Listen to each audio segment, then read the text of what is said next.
नमस्कार। आप देख रहे हैं बीसीसी न्यूज। मैं हूं रमा धीमान। आइए बुलेटिन की शुरुआत करें, लेकिन उससे पहले हेडलाइंस।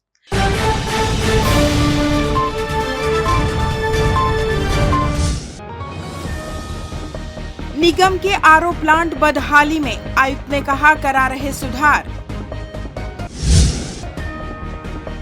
भक्तिमय माहौल में मना हनुमान जन्मोत्सव, निकाली गई भव्य शोभा यात्रा।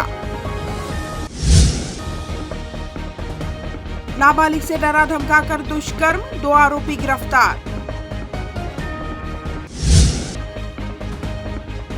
और मौसम में उतार चढ़ाव की स्थिति, तापमान में आई गिरावट। हेडलाइंस के बाद खबरें विस्तार से। प्रदेश के साथ बिलासपुर में गर्मी अपनी चरम पर है। ऐसे में प्यास बुझाने के लिए शहर वासियों को नगर निगम के द्वारा कई सालों पहले वाटर प्लांट की सुविधा दी गई थी, लेकिन देख रेख के अभाव में अब ये सभी आरओ वाटर प्लांट पूरी तरह बंद हो चुके हैं। नगर निगम के द्वारा करोड़ों की लागत से शहर वासियों की प्यास बुझाने के लिए शहर के नेहरू चौक, सिम्स चौक, कंपनी गार्डन और भी स्थानों पर आरओ वाटर प्लांट की स्थापना की गई थी, लेकिन भ्रष्टाचार में आरओ वाटर प्लांट पर पानी की जगह मशीनों में जंग लगा दी। अब बिलासपुर में गर्मी अपना तेवर दिखा रही है और नगर निगम अधिकारी वाटर प्लांट के बंद होने पर अपनी मजबूरी को बयां कर रहे हैं। नगर निगम बिलासपुर की आरओ वाटर प्लांट लगाने की योजना फिलहाल तो बेकार नजर आ रही है।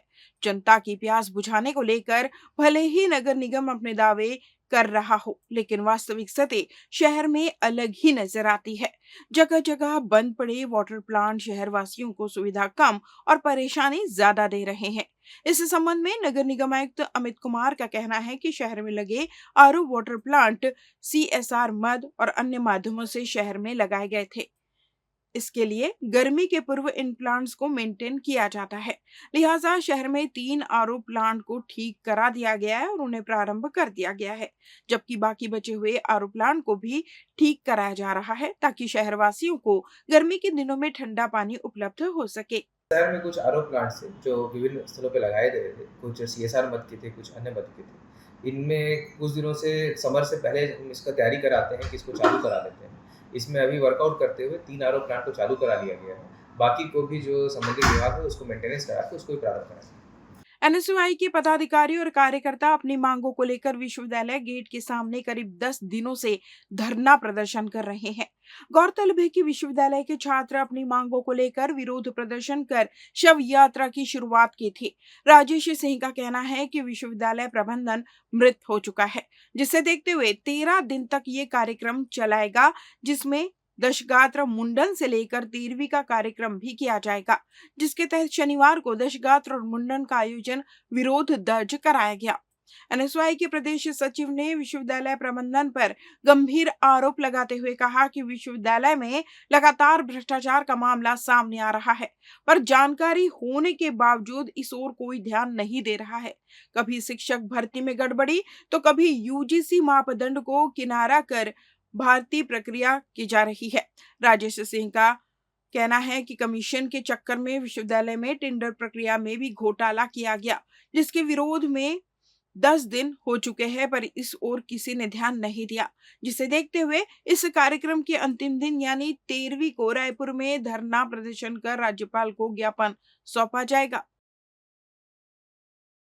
छत्तीसगढ़ राज्य उपभोक्ता विवाद प्रतितोष आयोग द्वारा आयोजित उपभोक्ता जागरूकता सम्मेलन में डिप्टी सीएम अरुण साव मुख्य अतिथि के रूप में शामिल हुए। उन्होंने राजधानी रायपुर के नवीन विश्राम भवन में आयोजित सम्मेलन में आयोग के द्विवार्षिक प्रतिवेदन के मुद्रित एवं ई संस्करण का विमोचन भी किया। छत्तीसगढ़ राज्य उपभोक्ता विवाद प्रतितोष आयोग के अध्यक्ष न्यायमूर्ति गौतम चौरडिया ने कार्यक्रम की अध्यक्षता की। खाद्य नागरिक आपूर्ति एवं उपभोक्ता संरक्षण विभाग की अपर मुख्य सचिव श्रीमती ऋचा शर्मा और सचिव अंबलगन पी विशिष्ट अतिथि के रूप में सम्मेलन में शामिल हुए। उप मुख्यमंत्री अरुण साव ने उपभोक्ता जागरूकता सम्मेलन को संबोधित करते हुए कहा कि उपभोक्ताओं को न्याय दिलाने, धोखाधड़ी व ठगी से बचाने तथा जागरूक करने में राज्य एवं जिला स्तरीय उपभोक्ता विवाद प्रतितोष आयोग सराहनीय कार्य कर रहा है। उपभोक्ताओं को ई जागृति पोर्टल के माध्यम से ऑनलाइन सुविधाएं भी मिल रही है। उनकी सहूलियत के लिए आयोग ऑनलाइन सुनवाई प्रारंभ करने की भी तैयारी कर रहा है। उन्होंने सम्मेलन में मौजूद विधि के छात्र छात्राओं से अपील की कि वे उपभोक्ताओं को जागरूक करने और उन्हें उनके अधिकारों से अवगत कराने का काम करें। साव ने आयोग के कार्यों को मजबूती प्रदान करने और विस्तारित करने, राज्य शासन से हर तरह का सहयोग प्रदान करने की बातें कही। उन्होंने उपभोक्ता अधिकारों के प्रति नागरिकों के जागरूक करने व्यापक प्रचार प्रसार कार्यक्रम संचालित करने की घोषणा भी की। शनिवार को देश भर में राम भक्त हनुमान का जन्म उत्सव बड़े ही उत्साह और उमंग के साथ मनाया गया। हनुमान जन्मोत्सव पर जगह जगह भंडारे का आयोजन किया गया। चारों तरफ बजरंग बली के जयकारे गुंजायमान रहे। वहीं सुबह से ही हनुमान मंदिरों में पूजा अर्चना का दौर जारी रहा। भक्त बजरंग बली से अपने और अपने परिवार की सुख समृद्धि की कामना की। वहीं हनुमान जन्मोत्सव के अवसर पर हिंदू समाज द्वारा रेलवे क्षेत्र से भव्य शोभा यात्रा निकाली गई, जिसमें बिलासपुर मेयर पूजा विधानी और बिल्हा विधायक धर्मलाल कौशिक शामिल हुए। शोभा यात्रा में बड़ी संख्या में समाज के लोगों ने बढ़ चढ़कर हिस्सा लिया। रेलवे क्षेत्र से निकली शोभा यात्रा गुरु नानक चौक, तोरवा चौक समेत शहर के अन्य क्षेत्रों में भ्रमण किया। शोभा यात्रा में झांकी के माध्यम से राम भक्त हनुमान की भक्ति को दर्शाया गया था। गाजे बाजे के धुन पर हनुमान भक्त बजरंग बली की भक्ति में डूबे नजर आए।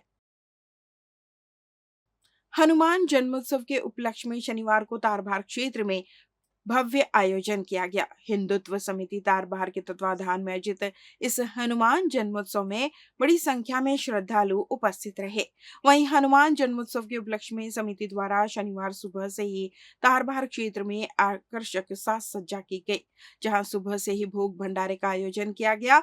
वहीं शाम में हनुमान जी की महाआरती रखी गई, जिसमें बिलासपुर महापौर पूजा विधानी सहित हिंदुत्व समिति के पदाधिकारी मौजूद रहे। आरती में सैकड़ों की संख्या में श्रद्धालु उपस्थित रहे, जिन्होंने भी महाआरती में शामिल होकर हनुमान चालीसा का सामूहिक पाठ किया। इस दौरान विश्व हिंदू परिषद के सह संयोजक नीलेश राव ने जानकारी देते हुए बताया कि हिंदुत्व समिति तारबहार द्वारा विगत 26 साल से हनुमान जन्मोत्सव का आयोजन किया जाता है। इसी कड़ी में शनिवार को आयोजित इस कार्यक्रम में भोग भंडारे सहित जगराते का आयोजन किया गया, जिसमें हजारों की संख्या में श्रद्धालु पहुंचे, जो देर रात तक हनुमान भक्ति में लीन रहे। वहीं जगराता में आए कलाकारों की आकर्षक प्रस्तुति ने सभी को मंत्रमुग्ध कर दिया।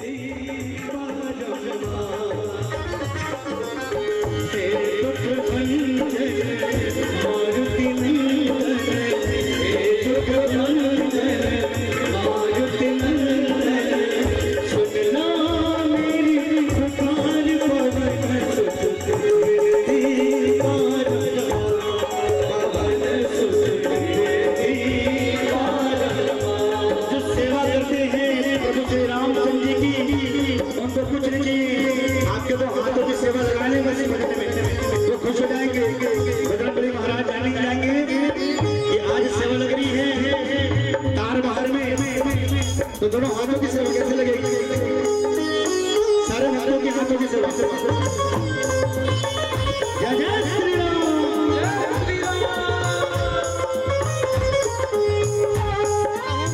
और हमारे यहाँ तारबहार में हिंदुत्व समिति की ओर से आज करीब 26 साल हो गया प्रति वर्ष की भांति भव्य रूप से भंडारा, भोग और जागराता का प्रोग्राम किया जाता है।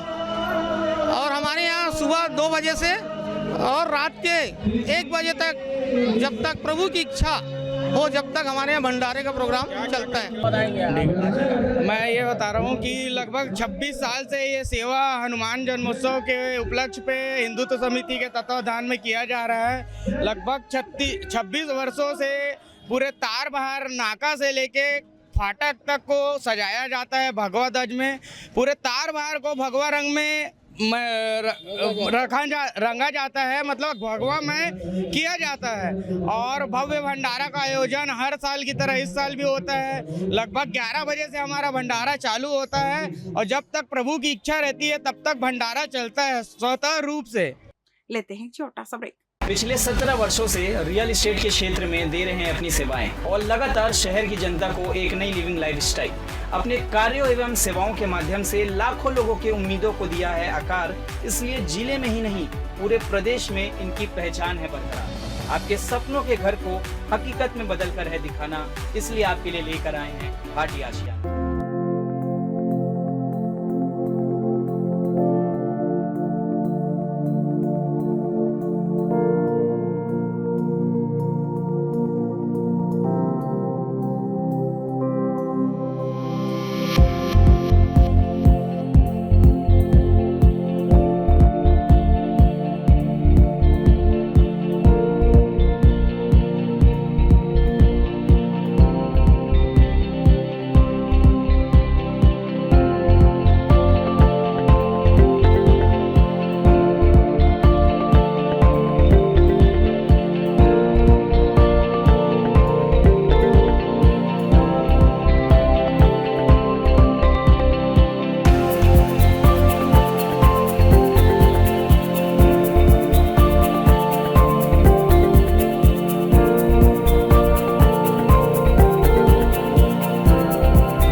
ब्रेक के बाद आपका स्वागत है। बढ़ते हैं अगली खबर की ओर।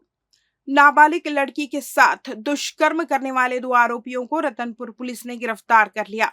दरअसल आरोपियों ने नाबालिग लड़की को डरा धमकाकर दुष्कर्म किया और किसी को बताने पर जान से मारने की धमकी भी दी। इसके बाद डरी सहमी नाबालिग ने इस मामले की जानकारी अपने परिजनों को दी। इस मामले की रिपोर्ट रतनपुर थाने में परिजनों ने दर्ज कराई। इस मामले में पुलिस ने 2 आरोपी सोनू बंजारे और राजेश्वर बघेल को अमेरी से गिरफ्तार कर जेल दाखिल कर दिया। बताया जाता है कि दोनों आरोपी दोस्त हैं। रतनपुर पुलिस ने शराब कोचिया पर कार्रवाई करते हुए 45 लीटर कच्ची महुआ शराब बरामद की। इस मामले में पुलिस ने एक आरोपी को गिरफ्तार किया है। आपको बता दें कि रतनपुर थाना क्षेत्र के शराब कोचिया सूरज मरावी जूना शहर में अपने घर पर देशी महुआ शराब बना रहा था, जिसकी सूचना पुलिस को लग गई। पुलिस ने छापामार कार्रवाई कर 45 लीटर कच्ची महुआ शराब, जिसकी कीमत 9,000 रुपए बताई जा रही है, पुलिस ने शराब जब्त कर आरोपी को गिरफ्तार कर आबकारी एक्ट के तहत कार्रवाई कर जेल दाखिल कर दिया। रामनवमी के उपलक्ष्य पर 11 अप्रैल को शिवसेना की बिलासपुर इकाई द्वारा भव्य शोभा यात्रा निकाली गई, जिसमें शिवसेना के सभी पदाधिकारी सहित अन्य सदस्य बड़ी संख्या में मौजूद रहे। देवकीनंदन चौक पर सुंदरकांड का पाठ और हनुमान चालीसा बाल कलाकार तनिष्क वर्मा टीम के साथ किया। शिवसेना द्वारा शोभा यात्रा रेलवे दुर्गा पंडाल तारबहार से शिव टॉकीज चौक, गांधी चौक, जूना बिलासपुर, गोल बाजार चौक, सदर बाजार होते हुए देवकीनंदन चौक पहुंची और धर्म सभा के रूप में परिवर्तित हुई। श्री रामनवमी शोभा यात्रा में अनेक झांकियों और धुमाल ढोल ताशे आम जन के लिए आकर्षण का केंद्र रहे। शोभा यात्रा में गौ हत्या बंद हो सहित गौ माता को राष्ट्रमाता घोषित किया जाएगा संदेश भी दिया गया। इसके अलावा प्रभु श्री राम जी की जीवंत झांकियां, प्रभु श्री राम जी की मूर्ति, जन दरबार, एवं हिंदू वीर योद्धा, हिंदुओं की रक्षक शिवाजी महाराज, हिंदू हृदय सम्राट बाला साहेब ठाकरे, महाराणा प्रताप जैसे कई झांकियां भी शामिल हुई। इस दौरान कमलेश गुप्ता ने बताया कि शिवसेना द्वारा पिछले 41 वर्षों से प्रदेश की राजधानी रायपुर में सभी जिले में मिलकर शोभा यात्रा निकाली जाती है। इसके पश्चात प्रत्येक जिले में शोभा यात्रा निकाली जाती है। इसी कड़ी में बिलासपुर जिला प्रमुख नवीन यादव, मुकेश देवांगन और महिला सेना जिला प्रमुख रेवती यादव के संयुक्त नेतृत्व में भव्य शोभा यात्रा का आयोजन किया गया। रविवार को एक बार फिर मरीज के मौत के मामले में सिम्स प्रबंधन पर सवाल उठने लगे हैं। रविवार को घटे एक घटना में युवक की मौत के मामले पर परिजनों ने सिम्स के डॉक्टर पर लापरवाही करने का आरोप लगाया है। यह पूरा मामला कोनी थाना क्षेत्र का है, जहां छोटा कोनी बॉम्बे आवास में रहने वाले सुमित यादव बॉम्बे आवास के नीचे देर रात गिर गया था। सुमित को बदहवास हालत में आसपास के लोगों ने सुबह देखा और सिम्स लेकर पहुंचे। उक्त मामले में परिजनों ने आरोप लगाते हुए बताया कि सुमित यादव को उनके द्वारा सुबह करीब 6 बजे लेकर पहुंचे, जहां हॉस्पिटल के डॉक्टरों ने जांच के बाद उसे मृत घोषित कर दिया। लेकिन कुछ देर बाद परिजनों ने देखा कि युवक अपना पैर हिला रहा था। उन्होंने डॉक्टरों के ऊपर गलत जानकारी देने का आरोप लगाया है। परिजनों को हंगामा करता देख सुमित यादव को डॉक्टरों ने आईसीयू में एडमिट कर दिया, लेकिन अंततः मरीज की सांस थम चुकी थी। मामले में परिजनों ने आरोप लगाते हुए कहा कि अगर सही समय में डॉक्टरों ने सही जांच कर युवक का इलाज किया होता तो अभी वह हमारे बीच जिंदा होता। फिलहाल मामले में सुमित की डेड बॉडी को पीएम के लिए भेज दिया गया। वहीं स्थानीय पुलिस मामले में जांच के बाद उचित कार्रवाई की बात कह रही है। हम लोग जो भाई अपना छत से गिरा, हमारा दोस्त है सुमित यादव, उसको हम लोग लेके आए सिम्स सुबह 6:30 बजे करीब। यहाँ लेके आए हम लोग सिम्स में। अब वो डॉक्टर साहब जो बैठे थे, नाम तो नहीं पता है उनका, अब वो देखे, अपना चेक किए सब चीज़, है ना। उसके बाद उसको मृत घोषित कर दिए। वही 15-20 मिनट वहाँ पे थे, मृत घोषित कर दिए। अब हम लोग वहीं पे 1 घंटे से थे ले जाने की तैयारी में। अब अचानक से मेरे ही नज़र में दिखा कि उसका पैर ना पूरा हिल रहा था, मूवमेंट कर रहा था। ठीक है, अच्छा, हम लोग तुरंत वीडियो बनाए, तुरंत अंदर गए। फिर वो डॉक्टर साहब फिर उसको देखे सब किए, फिर उसके बाद उसको आईसीयू में रिफ़र किए। एक मेमो आया थाने में कि एक बालक 20 साल का सिम्स में मृत हालत में लाया गया है। तो मेमो पर से हमने मर्ग कायम किया। मर्ग जांच में पाया कि मृतक कल उपवास था, रात 10:30 बजे घर आया है। घर आने के बाद वो खाना खाने के बाद सो गया और आज सुबह उसके पिताजी को पता चला कि पीछे का नाम है वो गिरा पड़ा हुआ है, काफ़ी चोट लगी हुई थी उसको और बेहोशी हालत में था। ये सिम्स लाए और तो डॉक्टर साहब ने चेक करके उसे मृत घोषित कर दिया। हनुमान सेवा समिति के द्वारा पिछले 9 साल से हनुमान जन्मोत्सव पर कार्यक्रम किया जाता है। इस वर्ष भी समिति के द्वारा शानदार आयोजन किया गया, जिसमें शहर के सभी श्रद्धालुगण पहुंचे और हनुमान जी का आशीर्वाद प्राप्त किया।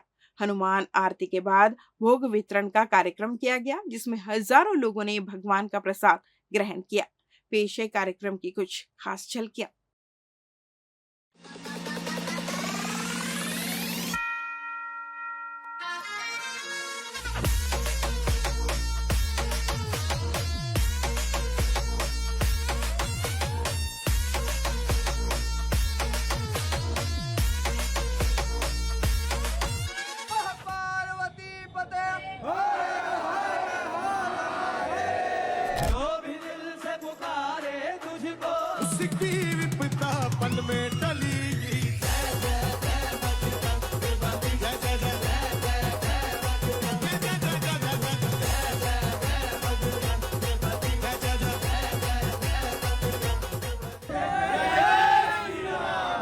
इन दिनों मौसम का मिजाज बदला हुआ है।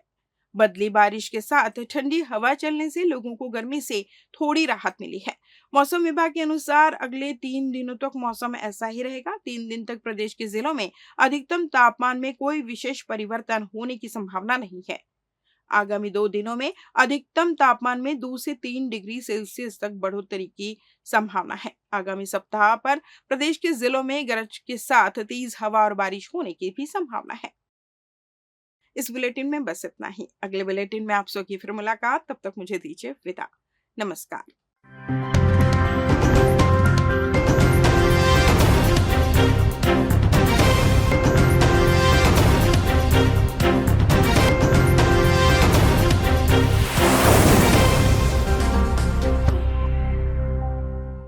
पिछले 17 वर्षों से रियल एस्टेट के क्षेत्र में दे रहे हैं अपनी सेवाएं और लगातार शहर की जनता को एक नई लिविंग लाइफस्टाइल।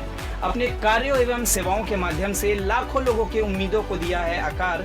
इसलिए जिले में ही नहीं पूरे प्रदेश में इनकी पहचान है बरकरार। आपके सपनों के घर को हकीकत में बदल कर है दिखाना, इसलिए आपके लिए लेकर आए हैं भाटी आशिया।